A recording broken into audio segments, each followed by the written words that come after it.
बरेली में उत्तरायणी जन कल्याण समिति के संगठन मंत्री ने तत्कालीन महामंत्री एवं कोषाध्यक्ष पर गबन का आरोप लगाते हुए सहायक रजिस्ट्रार फर्म्स सोसाइटी एवं चिट्स के बरेली मंडल कार्यालय पर शिकायत कर कार्रवाई की मांग की है। समिति के संगठन मंत्री विनोद जोशी का कहना है कि तत्कालीन महामंत्री एवं कोषाध्यक्ष ने समिति में कई घोटाले किए हैं और इन सभी पर उनके द्वारा एक शिकायत देते हुए उचित कार्रवाई की मांग की गई है। भैया विनोद जोशी, क्या मामला है? भैया हमारा मामला हमारी समाज सेवी संस्था उत्तरायणी जन कल्याण समिति से जुड़ा हुआ है, जिसकी हम लगातार शिकायत करते आ रहे हैं। लेकिन जिसके खिलाफ शिकायत हो रही है वो बरेली का एक सफ़ेद पोश है, जो कि मजबूत आदमी है और हमारे समाज में कई एफडीआई टूटी, भवन उन्होंने अपने नाम करा लिया। देवेंद्र जोशी उनका नाम है, जो कि भारतीय जनता पार्टी के मौजूदा वक्त में उपाध्यक्ष हैं।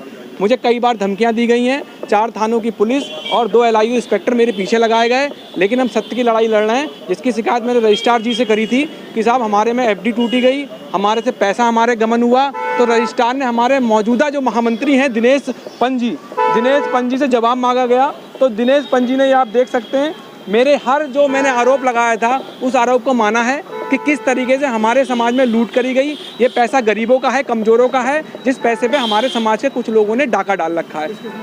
एक तो PC पाठक हैं, PC पाठक खुद अध्यक्ष रहे हैं, महासचिव रहे हैं, और जिस टाइम वो अध्यक्ष और महासचिव रहे थे उस टाइम उन्होंने अपनी ही पत्नी को की फर्म को लाखों रुपए का फ्लैक्सों का ठेका दे दिया। आप सोचिए, अध्यक्ष और महामंत्री जो अपने मौजूदा वक्त पर है वो अपनी ही पत्नी के फर्म को लाखों रुपए का ठेका दे देते हैं। देवेंद्र जोशी FD तोड़ देते हैं, FD तोड़ने के बाद वो माफ़ीनामा मांगते हैं, 4-5 आदमी उन्हें माफ़ कर देते हैं, लेकिन ये पैसा गरीबों और कमज़ोरों का है।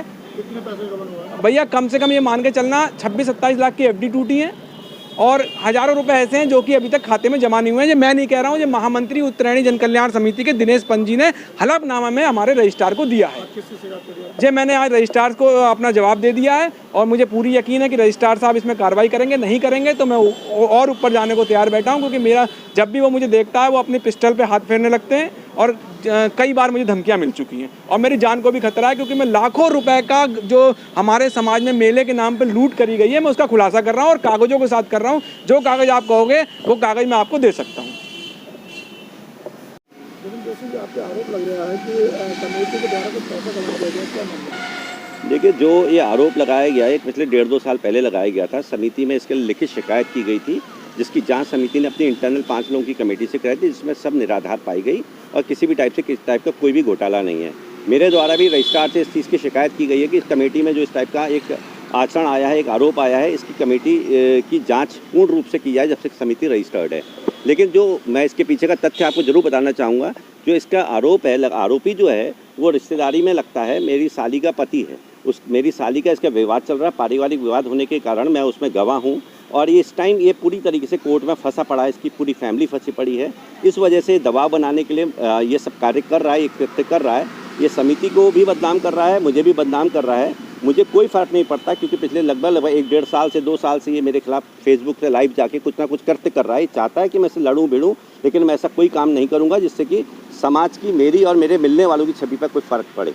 ये व्यक्ति क्या नाम बोलते हैं, किसी टाइप का कोई कृत्य नहीं करता है, कोई कार्य नहीं करता है, सिर्फ इसका काम इतना है फेसबुक बाजी करके और एक छोटी लोकप्रियता हासिल करने के लिए ये मुझे बदनाम कर रहा है। किसी भी टाइप का कोई गवर्न नहीं है। मैं पूरे शहर को आप लोगों के माध्यम से विश्वास दिलाना चाहता हूँ, जैसे उन्होंने आज तक मुझ पर विश्वास किया है, उन्हें विश्वास करना पड़ेगा कि मैंने आज तक कुछ नहीं किया। मेरी वजह से कभी उन्हें शर्मिंदा नहीं होना पड़ेगा। रही बात विनोद जोशी की, तो विनोद जोशी इस वक्त पूरी तरीके से कानून के शिकंजे में फंसा हुआ है, वो और उसका पूरा परिवार।